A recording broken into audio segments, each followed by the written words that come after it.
Bon, mais bonjour à tous. Donc, merci de nous retrouver pour un nouveau webinaire, donc celui du mois de février, destiné à la partie la réalité augmentée. Et notamment, un des objectifs d'aujourd'hui, c'est de vous faire une démo sur l'utilisation de la réalité augmentée dans un atelier pour travailler sur du guidage d'opérations à distance. Voilà, donc on a Sébastien Franchetot du lycée Léon Chiris de Grasse qui va co-animer le webinaire. Et puis, on a un élève de Bac Pro MEI, je pense, voilà, qui va faire partie de la démonstration et qui va nous montrer ce qu'on peut faire en assistance main libre. Voilà, sans plus tarder, Sébastien, je te laisse la parole pour la présentation. Et puis, donc, le webinaire va s'organiser de la façon suivante. On va avoir environ une demi-heure de présentation, démonstration, et on gardera 10 minutes à la fin pour les questions-réponses. Voilà. Donc, habitué des webinaires, je vais essayer de faire court cette fois-ci. Habituellement, je sors souvent des clous.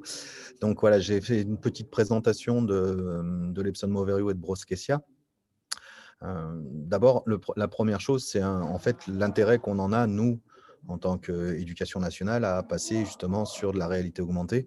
Les premières choses, c'est les parts de marché. Les parts de marché à l'heure actuelle de la réalité virtuelle et augmentée, elle sera d'environ 150 milliards de dollars à très court terme. Alors pourquoi je dis à très court terme? Parce que normalement, d'après les prévisions, c'était en 2020 qu'on devait arriver à ce chiffre-là. Bon, il s'avère qu'on a eu une petite pandémie à gérer, qui est toujours là d'ailleurs, donc qui a à diminuer, mais les 150 milliards vont arriver très très vite. Donc on peut faire plein d'emplois différents, il y a plein de cas d'usage dedans. Donc ça va être de l'assistance d'opération sur chaîne de production, ça peut être de l'apprentissage à l'école, c'est notre but, nous, ici, tout en restant sur l'assistance d'opération.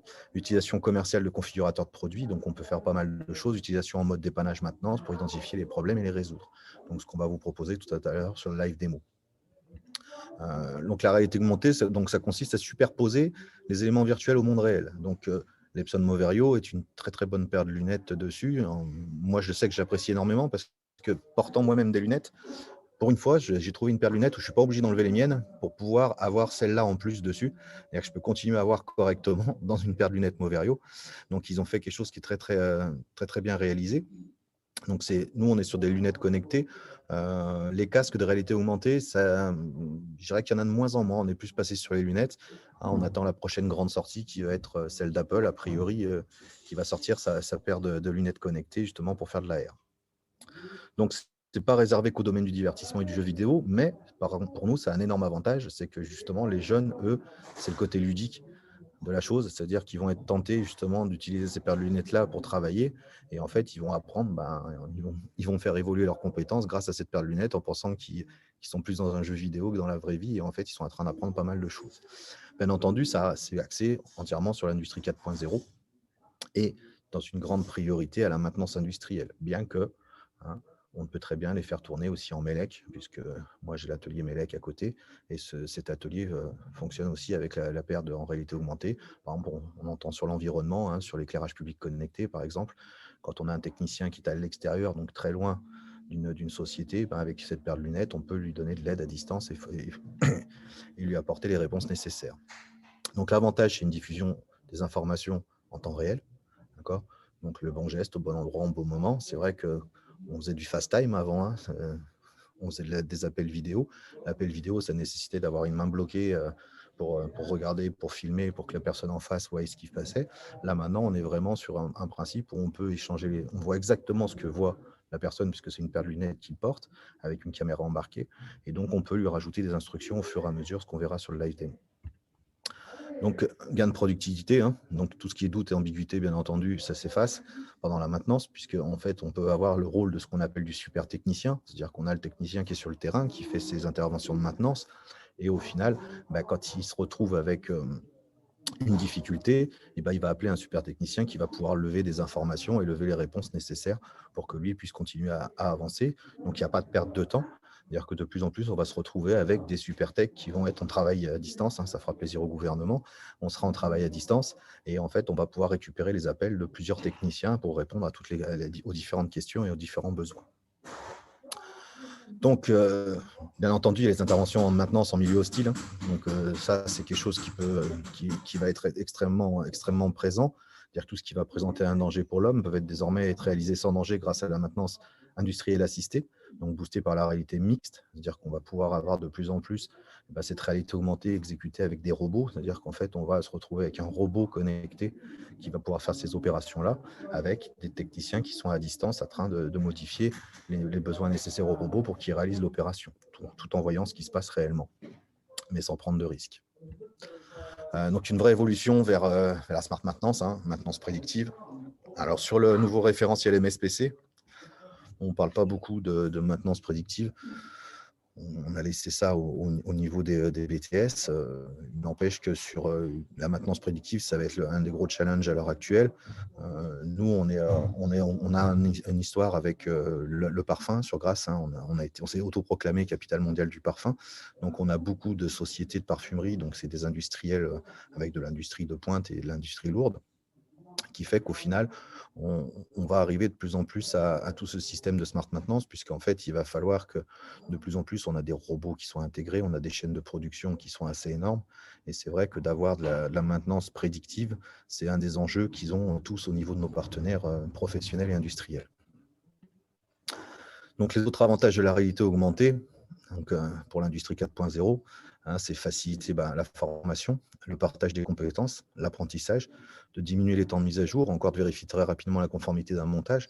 C'est vrai que si on a un technicien, j'extrapole, mais si on a un technicien qui est spécifique, par exemple, sur les normes électriques, et si c'est lui qui doit se déplacer sur l'ensemble des systèmes qui sont sous maintenance par une société de maintenance pure, il va falloir qu'il se déplace partout dans sa région ou en France, alors que là, même un technicien, avec le paire de lunettes, va pouvoir l'appeler et lui va pouvoir juste vérifier que l'ensemble est correct. Et ça va aller très très vite, ça va éviter des tonnes de déplacements et donc toutes ces conformités vont être très très fortes. Donc on va obligatoirement améliorer les contrôles qualité au niveau de la maintenance. Donc petit exemple du Renault Truck, réalité mixte. Nous innovons avec Immersion en utilisant la réalité mixte pour répondre à un besoin concret. Le contrôle qualité moteur sur notre ligne de production Renault Trucks à Lyon. L'idée est de permettre aux opérateurs d'avoir sous les yeux des instructions d'aide à la décision pour réaliser leurs tâches les plus complexes. Le prototype est maintenant finalisé. Nous passons au pilote en usine et visons une industrialisation d'ici 2019-2020. Aujourd'hui, quand on contrôle un moteur, on a une checklist imprimée. Avec ce nouvel outil, on n'a plus besoin de papier et on a les mains libres. Une fois qu'on s'est habitué aux lunettes, c'est très intuitif. Et ça aide vraiment à être plus efficace et à se focaliser sur les contrôles les plus complexes. Quality is fundamental for our business and very well recognized by our customers. Augmented reality will bring some practical applications in the plant to help us to improve even more the quality for the products that we are delivering. For this reason, as the director of the engine plant, I'm encouraging this implementation of this new innovation. This will place us in the new digital area of development, the Industry 4.0.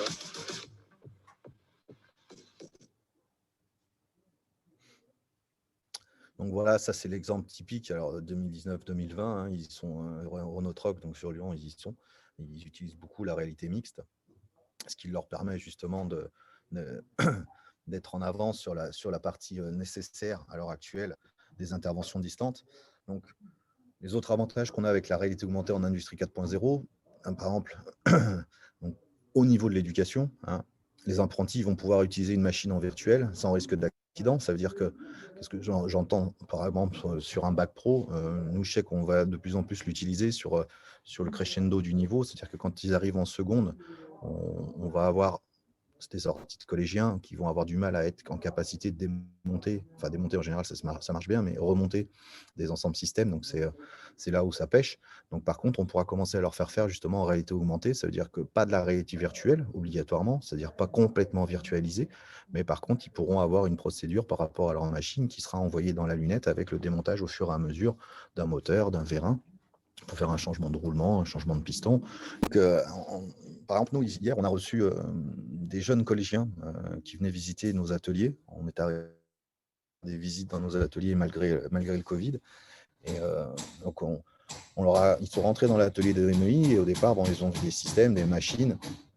Et du moment où ils ont commencé à voir des lunettes connectées, des robots. On a des petits robots Nirio qui tournent pour justement faire les approvisionnements de machines et ainsi de suite. Là, d'un seul coup, on a vu qu'ils se sont tous éclairés et au final, il y en a plein maintenant qui veulent rentrer dans ce corps de métier. C'est un corps de métier où, je ne sais pas dans vos académies respectives, mais chez nous, dans notre académie, on a un recrutement qui est très très faible. Sur des groupes de 15, on arrive à 8-9 jeunes en début de seconde. C'est assez compliqué pour remplir. Et quand on remplit, en général, on ne remplit pas avec des jeunes qui sont vraiment motivés pour être là. Et c'est vrai que ce matériel-là nous a permis justement d'améliorer notre rentabilité au niveau des jeunes. C'est-à-dire que les jeunes, quand ils viennent, ils se rendent compte que ce n'est pas de l'opération mécanique où ils vont faire que se salir les doigts. Elles sont bien entendu là, les opérations mécaniques, mais il y a aussi justement toutes les dernières technologies qui vont leur permettre d'explorer la maintenance d'une autre façon. Donc au niveau de l'Epson Moverio, pour parler de la lunette par elle-même, pour l'instant la lunette connectée, on a sélectionné la BT350, qui est une paire de lunettes extrêmement légère. Moi, j'avais peur que ce soit des lunettes qui pèsent, qui ne soient pas très stables et ainsi de suite. Et comme je vous le disais, malgré la mienne de paire de lunettes, je me retrouve avec une paire de lunettes qui fonctionne très très bien et que je peux rajouter par-dessus parce qu'elle se positionne un tout petit peu plus loin sur le nez. Et en fait, on peut baisser la tête sans risque qu'elle tombe. Donc, elles sont vraiment bien dimensionnées avec un très très beau poids. Et ça en fait, ça nous permet justement d'avoir une activité quasiment réelle. On a juste un petit câble de retour pour arriver à la télécommande HF, en fait, qui est une télécommande qui, elle, se connecte justement aux différents réseaux. Ça se passe par une petite télécommande. Donc, au niveau de la BT350, je vous ai sorti une petite vidéo justement d'Epson sur ces lunettes-là. On voit ce qu'elle est en capacité de faire. Vous voyez, c'est une petite paire de lunettes très légère. Alors, elle est utilisée dans le sport en salle, pour ceux qui en ce moment ont un vélo à la maison, puisque le sport en salle devient compliqué. Mais voilà, vous avez exactement ce que vous voyez dans la lunette. Ça veut dire que vous êtes en capacité de vous mettre en mode course, donc avec une interactivité avec la lunette. C'est-à-dire que vous n'êtes pas obligé d'appuyer sur un bouton, des mouvements sont détectés.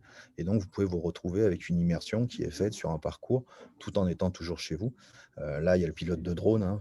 Ça, je dirais que c'est l'utilisation à l'heure actuelle par excellence des lunettes connectées.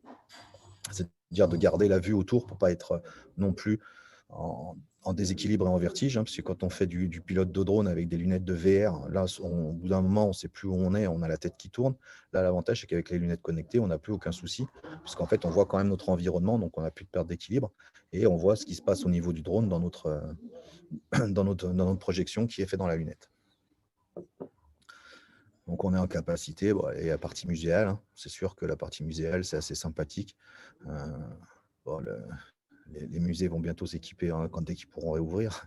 Je pense qu'ils vont bientôt s'équiper justement avec des solutions VR ou AR, plus exactement, en réalité augmentée, pour pouvoir justement rajouter des informations nécessaires. Ils étaient déjà passés à l'audio. Il n'y a aucune raison qu'ils ne fonctionnent pas avec des lunettes de ce type-là en Moverio.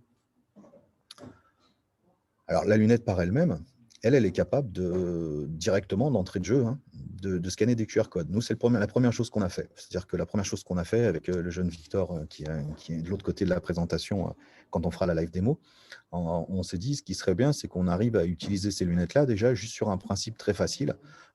En maintenance, on a beaucoup de petites pièces en magasin. Alors, on a dû avoir du pneumatique, on va avoir de l'hydraulique, on va avoir des actionneurs, on va avoir des commandes.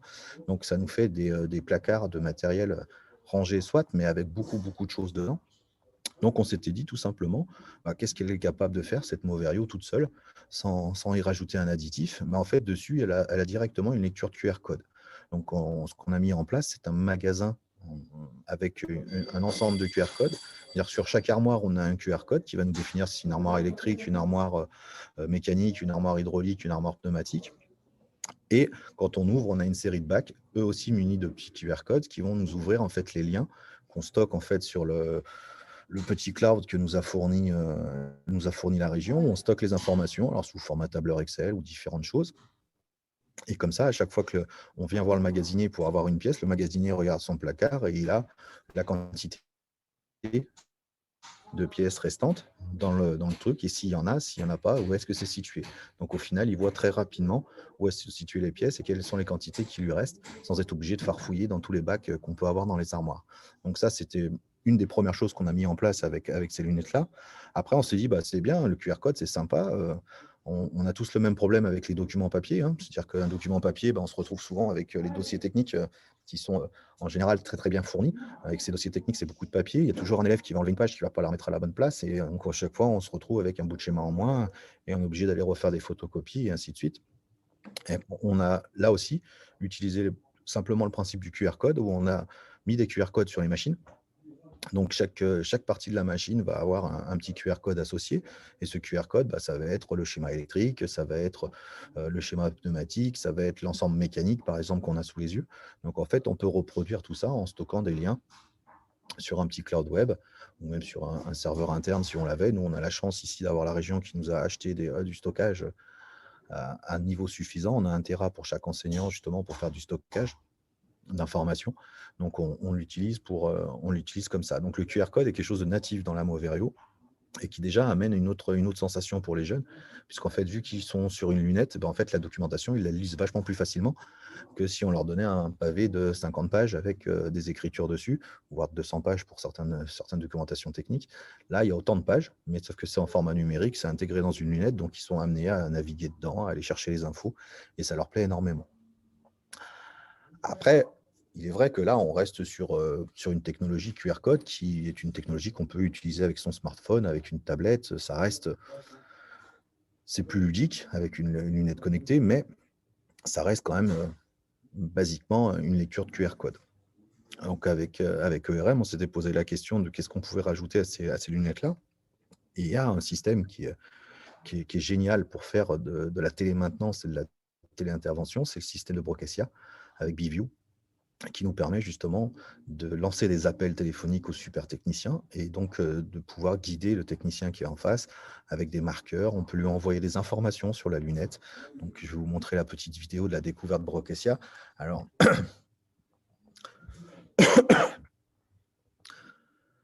donc, c'est une petite vidéo qui est sur l'usine Lavazza, hein, donc, en Italie. Hein. Brocassia, c'est italien. Donc, avec Christian Salvatori, qui est le patron de Brocassia. Donc, oui, eux, ils utilisent justement en fait, leur série de lunettes pour pas mal de choses. Donc, en fait, ils vont faire tous les contrôles de carton avec. Ils vont visualiser tous les problèmes de chaîne de production. Hein. Donc, ils vont avoir l'avantage en fait de pouvoir avoir donc une intégralité d'informations passées par la lunette. Donc, alors c'est vrai que cette vidéo, elle est en moitié en anglais et en italien. Mais là-dessus, en fait, quand il met ses lunettes, en fait, il va se retrouver avec le suivi exact de ce qu'il a. Donc, vous voyez qu'il a un des écouteurs. Ça veut dire que derrière, il va pouvoir y avoir quelqu'un à distance. Voilà, le technicien à distance qui, lui, va vérifier par la partie qualité, donc avec son ordinateur en call, hein, directement avec BView. Comme ça, il va pouvoir lui donner des indications, par exemple, pour démonter la machine, parce qu'il y a eu un problème et que le technicien sur place ne le sait pas. Donc, il lui envoie les informations. Il faut desserrer telle molette. Enlever les capsules ou autres qui sont coincées à l'intérieur. Donc là, il lui indique le problème. Donc, sur le problème, le technicien va pouvoir intervenir sans avoir de documentation sous les yeux, en ayant les 2 mains libres et en montrant le geste qu'il exécute au super technicien. C'est-à-dire que le super technicien va pouvoir lui dire « Ah, papa, c'est pas comme ça qu'il faut le faire, il va falloir faire autrement ». Donc, il peut le guider au fur et à mesure pour refermer après, bien entendu aussi, l'installation et relancer le système. C'est-à-dire qu'en fait, quasiment un opérateur de machine, donc ce qui serait plus lié comme les PLP, par exemple, les pilotes de ligne de production, pourrait faire des principes de maintenance de base sans être obligé d'appeler des techniciens derrière pour venir intervenir sur un système quand c'est comme là où il y a juste un petit coup de papier ponce à passer. Il n'y a pas d'utilité de faire venir un technicien et donc d'arrêter la chaîne trop longtemps le temps que le technicien soit en capacité de venir. Donc l'idée, elle est vraiment là-dessus, c'est-à-dire c'est d'avoir des compétences centralisées sur des personnes et comme ça, toute action simple, elles sont faites par les techniciens. Dès que c'est compliqué, c'est toujours le même technicien qui va intervenir avec ses mains. Par contre, c'est un super technicien qui est derrière, qui va lui filer le coup de main. Donc, découverte de Brocassia. Donc, je ne sais pas, Cyril, si tu veux prendre la parole sur ces 2 slides. Oui, je vais aller rapidement pour aller sur la démo. Mais donc, comme vous l'avez vu, donc, l'intérêt du couplage Moverio et Brocassia, c'est qu'on a un véritable assistant visuel main libre qui va permettre à un expert distant de guider un opérateur sur site dans l'exécution de tâches et de procédures complexes. Voilà, donc, il y a tout un panel d'outils sur du streaming, de l'envoi d'images, de l'envoi de documents, de la notation en temps réel, qui font vraiment que Brokesia, c'est une solution plus sur le marché et qui est déployée dans beaucoup d'entreprises pour faire de l'assistance rapide à distance. Voilà, il y a également un cloud qui est proposé, sur lequel vous pouvez enregistrer les vidéos, les photos, les partager, les revisualiser en temps réel ou ultérieurement. Et donc là, il y a une petite illustration en partie basse sur comment l'expert distant équipé de son PC, de son casque, va pouvoir guider un opérateur ayant les lunettes sur le nez. Voilà. Parmi les fonctionnalités, c'est ce que vous allez voir, parce que Sébastien va vous montrer ça. Donc, on peut faire du streaming audio et vidéo à 2 ou à plusieurs. On peut faire de la capture photo et de l'enregistrement vidéo. On peut utiliser un pointeur distant, faire de la notation d'images, des copies d'écran, donc de la notation en temps réel. On peut transférer des documents depuis le PC de l'expert pour les pousser vers les lunettes connectées, faire du partage d'écran, du chat, etc., etc.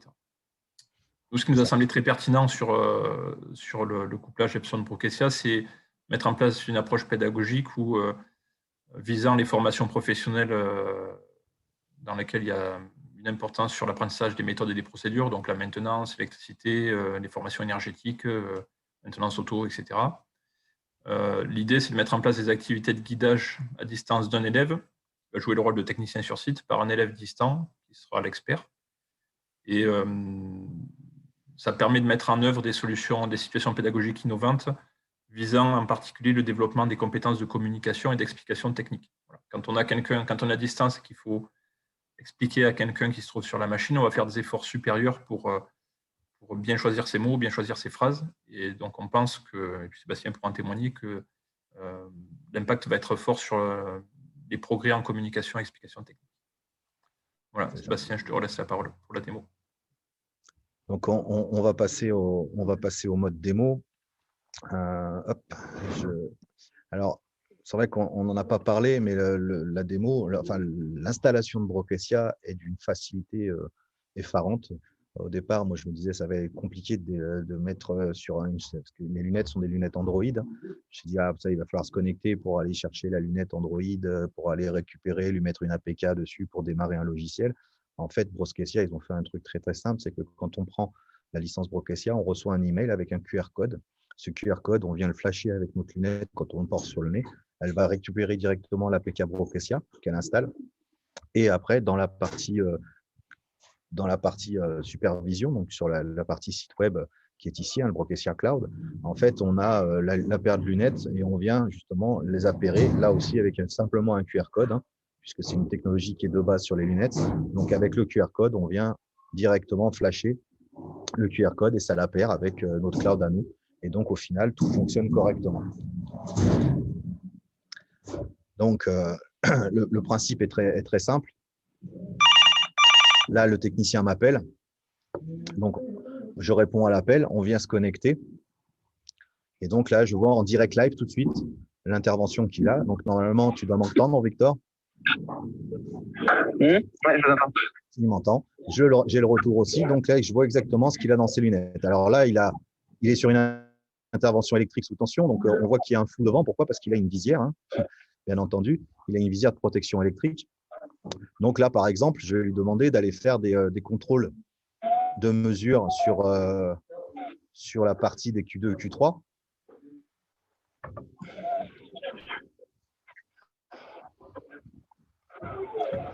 Ah. Victor, tu m'entends? Ouais, le problème, c'est que là, vu que je fais cloud en même temps, tu peux faire le contrôle de mesure sur Q2, Q3, qu'on vérifie les tensions qui sont sur le dégroupeur.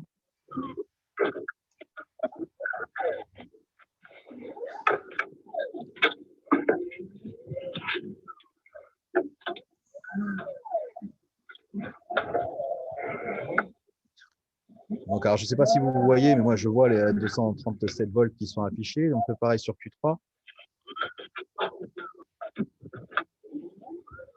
Donc là, on est à 234 volts, donc c'est parfait. Tu essayes de lancer le système en appuyant sur la mise en service.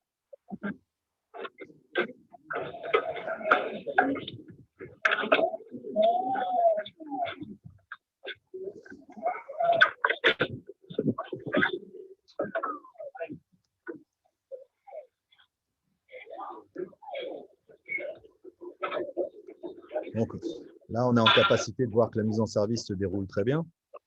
Et donc, on peut faire l'évaluation de la vitesse. Donc, avec le potentiomètre qui tient dans la main gauche, on est en capacité, voilà, il nous la montre, il nous entend.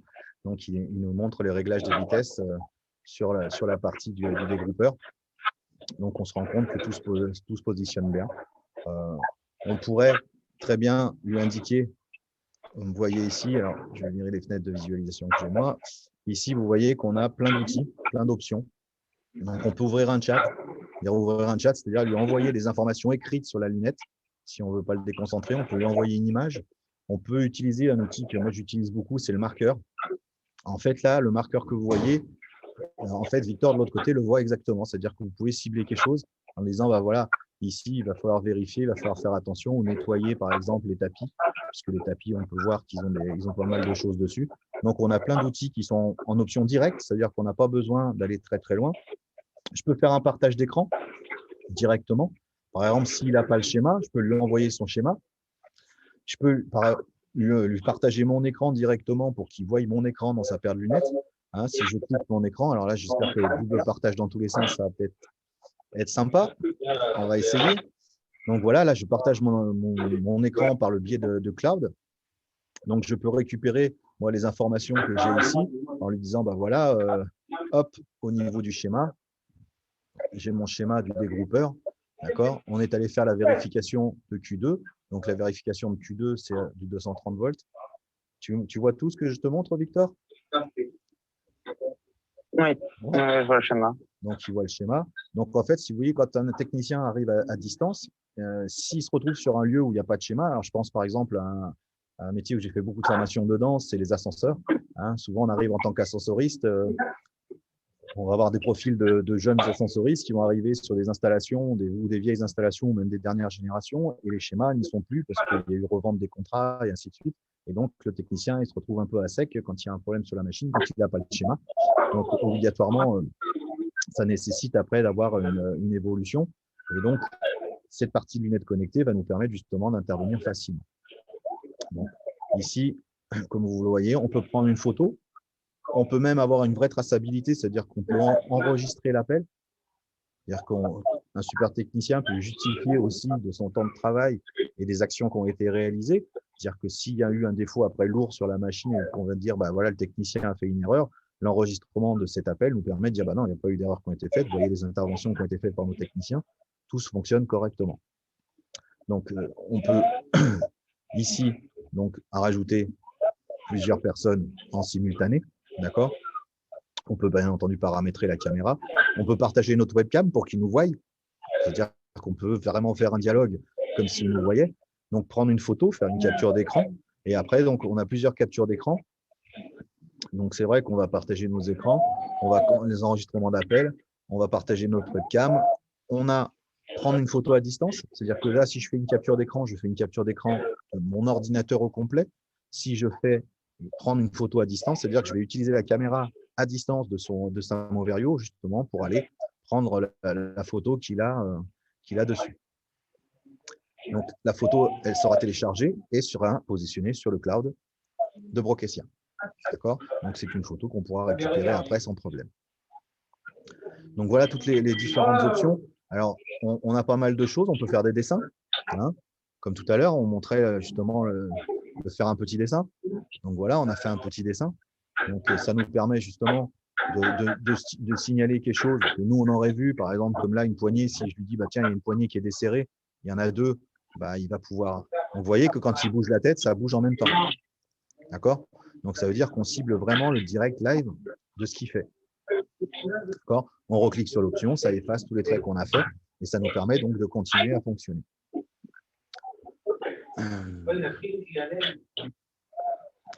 Hop.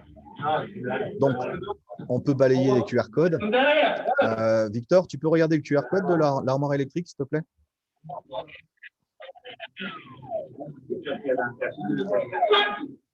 Donc là, le problème, c'est que la connexion elle est instable, ça va être compliqué.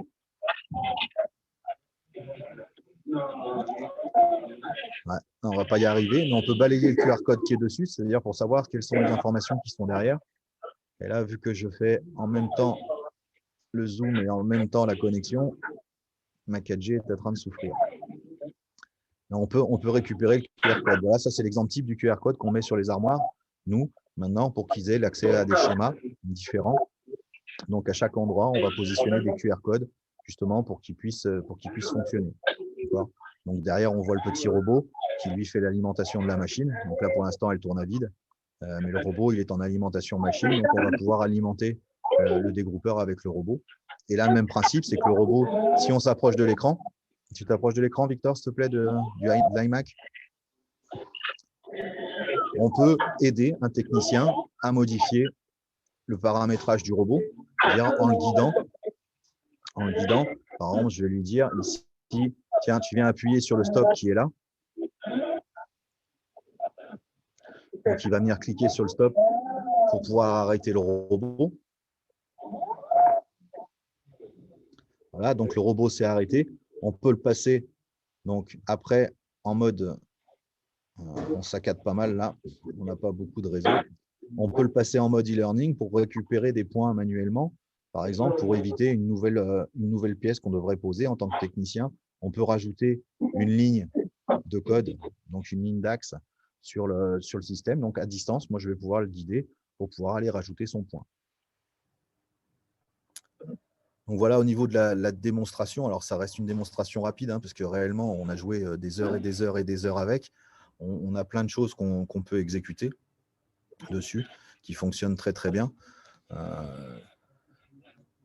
Maintenant, je pense que c'est un outil qui va nous permettre justement de remettre en adéquation le système avec les élèves, c'est-à-dire de dire, bah voilà, on n'est plus de la maintenance mécanique brute comme avait été un peu défini, un peu beaucoup défini le MEI, on faisait beaucoup de mécanique. Là, on ramène justement un autre diagnostic et que des élèves discutent avec d'autres élèves à distance, ça leur amène justement, comme le disait Cyril, tout ce principe de communication technique. Parce que là, ils sont obligés de faire un effort de communication technique, c'est-à-dire d'utiliser les vrais termes, d'utiliser des termes clairs pour pouvoir aider leurs camarades à fonctionner.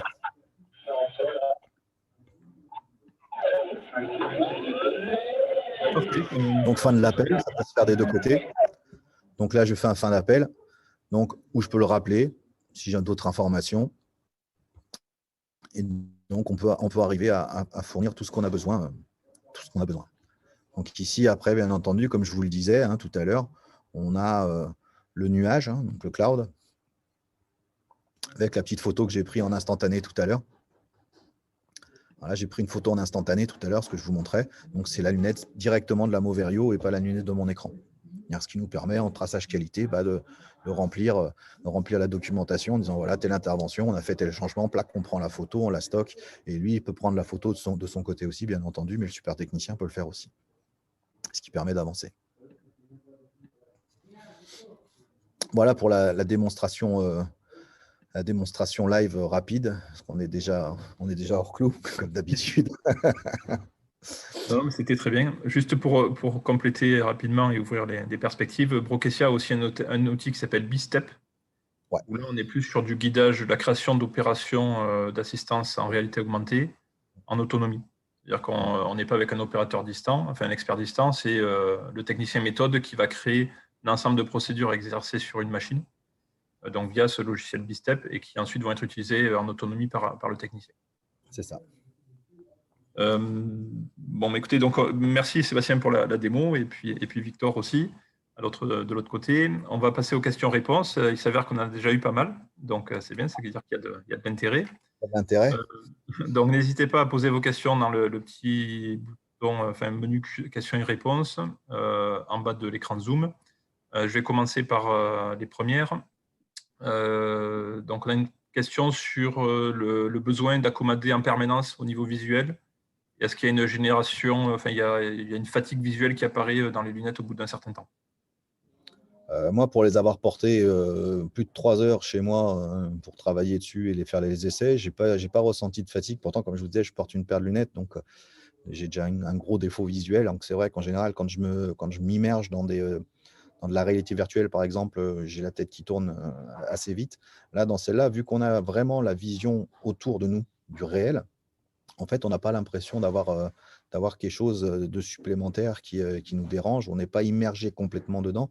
Donc, ce principe de réalité augmentée nous permet justement de ne pas avoir un mal de crâne ou alors d'avoir la sensation de vertige qu'on peut avoir avec des lunettes complètement intégrées, comme les lunettes de réalité virtuelle, comme les HTC ou autres. Et là, on est immergé dans un global qui peut nous rendre assez vite fait malade.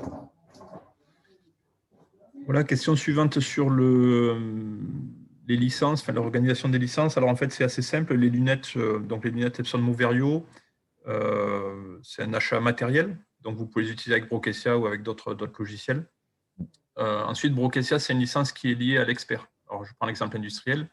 Vous avez un expert métier maintenance. Lui, il a une licence Brokessia.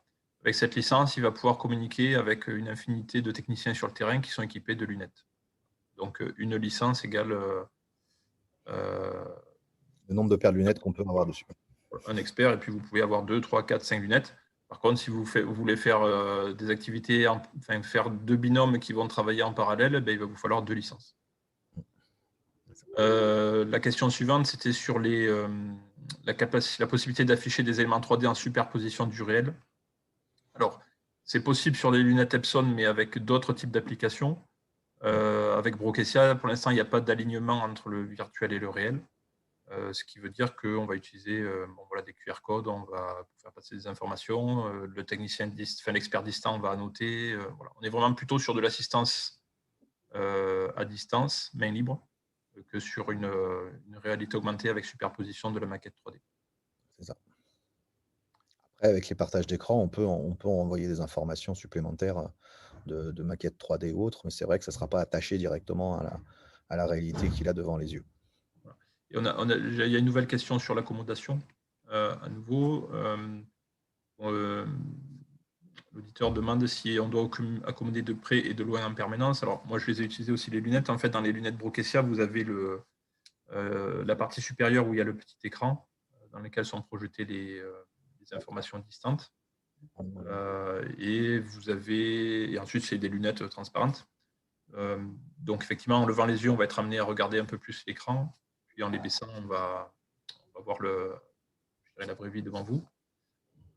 Moi-même, je n'ai pas eu de gêne sur l'accommodation. Je rejoins un petit peu Sébastien. Après, ça dépend peut-être de certaines personnes. Voilà.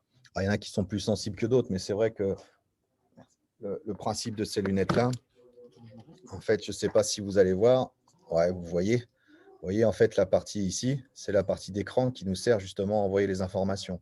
C'est-à-dire que ce n'est pas une globalité de la lunette qui est prise, c'est vraiment l'écran qui est ici, d'accord, qui nous permet de recevoir des informations. Ça veut dire que ça nous laisse l'espace autour pour avoir une vue. C'est-à-dire qu'on a vraiment l'impression que ça s'intègre à notre vue, hein, plus que quelque chose qui nous gêne devant l'œil et qu'on a du mal à contourner. En fait, on peut le contourner très facilement. Parce que des deux côtés, on a la même chose. Hein. On a l'écran, en fait, qui est un écran qui fait 1 cm par 1 cm. Hein, je n'ai plus le nombre de pouces exact, mais grossièrement, c'est 1 cm par 1 cm. C'est un carré qu'on a dans la lunette. Donc, en fait, qui nous permet de voir tout le contour, tout autour, sans problème.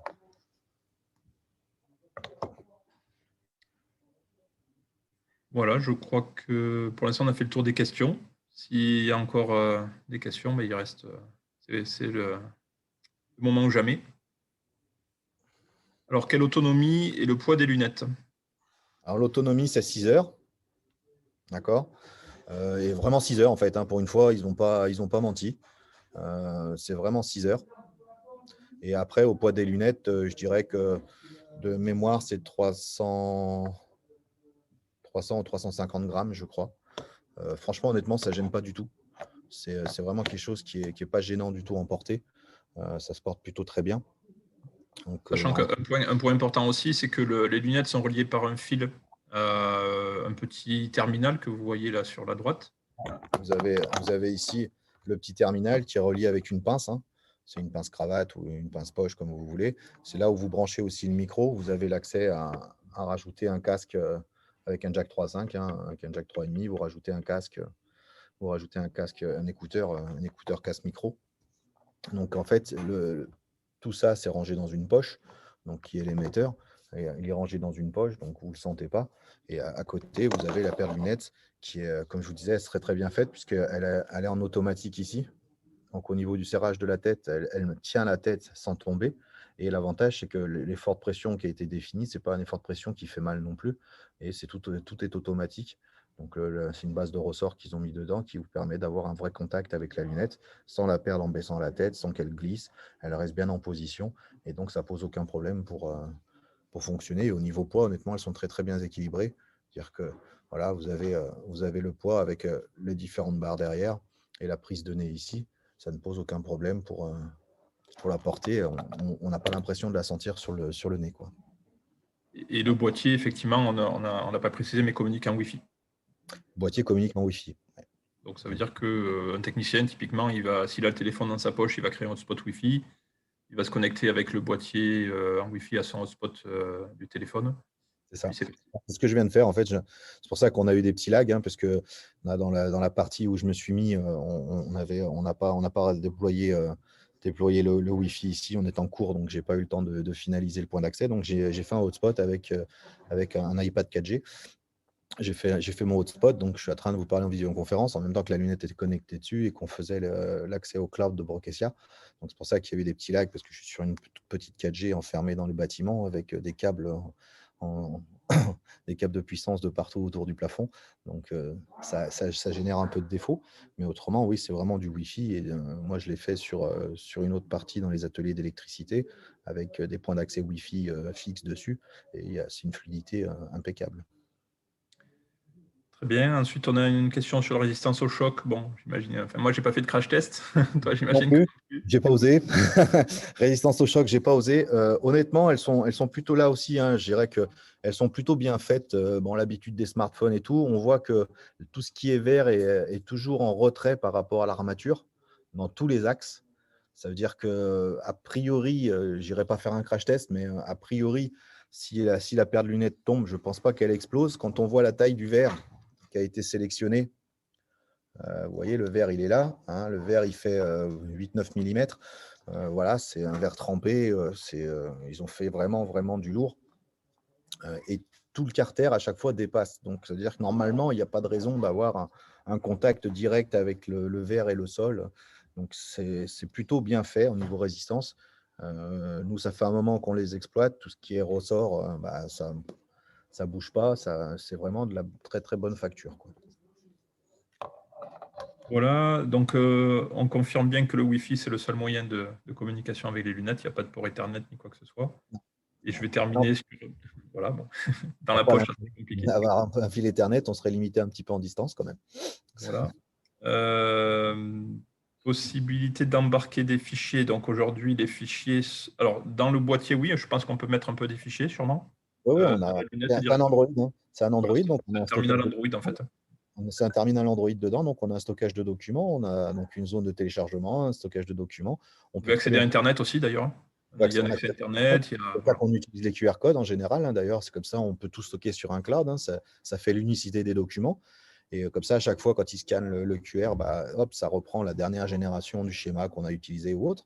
Donc oui, on peut stocker du document dedans. Hein, il y a de l'espace. Tout fonctionne très bien, quoi. Et puis le dernier point, c'était sur l'ordre de grandeur des coûts. Donc en fait, c'est assez simple. La lunette Moverio, la BT350, ça coûte 750 € hors taxe. Donc avec ça, vous avez la lunette, le terminal, etc. Elles sont vierges, donc il n'y a pas d'application. Donc il vous faut une application pour fonctionner dessus. Il existe une solution économique qui est d'utiliser TeamViewer Pilot. Donc tout le monde connaît TeamViewer. Donc il y a un logiciel pilote qui est une version qui est destinée à la réalité augmentée. Qui doit coûter dans les 30 € par mois. Par contre, qui va être limité en termes de fonctionnalité comparé à du Brokesia. Voilà, aujourd'hui, Brokesia, c'est une solution plus industrielle et déployée à ce titre, alors que TeamViewer, c'est plutôt pour gérer de l'assistance informatique, personnelle et autres. Voilà, concernant Brokesia, il faut compter environ 1 000 € par an de licence. Avec ça, vous avez un stockage cloud d'1 giga et donc une capacité de gérer différentes lunettes. Voilà. Donc nous, on propose des forfaits sur 2 ans, sur 3 ans, sur 5 ans, en fonction des budgets d'investissement que vous avez. sachant que de toute façon, au bout de 3 ans ou 5 ans, il va y avoir d'autres solutions technologiques qui vont arriver, qui vont remplacer des solutions qui font foi en 2021. Là, c'est un domaine qui va très très vite. Donc, on reste sur un système d'abonnement avec un abonnement sur plusieurs années renouvelable. Après, les lunettes sont vraiment Android, hein, donc c'est un vrai Android qu'il y a derrière, c'est-à-dire que les APK s'installent dessus, c'est-à-dire qu'on peut installer. Alors, l'original dessus directement, Epson a mis le lecteur de QR code dessus. Ils ont une applicatif, ils ont fait un applicatif spécialement justement pour le QR code. Donc ça, c'est déjà de base dans la paire de lunettes. Après, c'est les APK, donc c'est les APK Android. Donc on arrive à installer pas mal de choses dessus, comme un Android basique. Et sur le cloud de Brokesia, effectivement, il y a 1 gigaoctet de stockage de données.